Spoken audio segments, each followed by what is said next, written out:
জয় জগন্নাথ।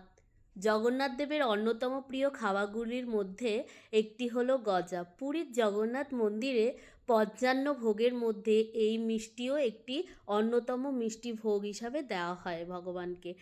আজ রথের দিনে বাড়ির সকলের জন্যই আমি বানিয়ে ফেললাম নিজে হাতে সেই মিষ্টি, যেটা জগন্নাথের খুবই প্রিয়। ছোটোবেলায় এই রথের দিনে আমার এবং আমার ভাইয়ের খুব আনন্দ ছিল, কারণ বাবা আমাদের জন্য একটা রথ নিয়ে আসতো আর মা সেটাকে গাছপালা, ফুল এবং রঙিন কাগজ দিয়ে খুব সুন্দর করে সাজিয়ে দিত।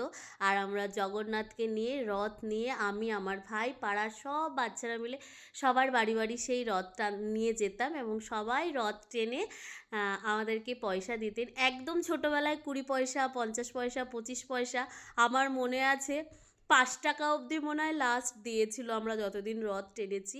এবং উল্টো রথের পরের দিন সেই টাকাগুলো জমিয়ে আমার মা সবার জন্য খিচুড়ি বা লুচি তরকারি করে দিত। আমরা সব বাচ্চারা মিলে খুব আনন্দ করে খেতাম, জানো তো, খুব আনন্দ হতো। আর বিকেলবেলা মা বাবুর সাথে আমি আর ভাই রথের মেলায় যেতাম, আমাদের রথতলায়। এখন তো বড় হয়ে গেছি, সেসব কিছুই নেই। তো রথের দিনটাকে আরও স্পেশাল করে তুলতে একটুখানি সবার জন্য নিজে হাতে বানিয়ে ফেললাম গজা, যেটা ফার্স্ট টাইম আমি বানিয়েছি। সত্যি বলছি, খেতে দারুণ হয়েছে।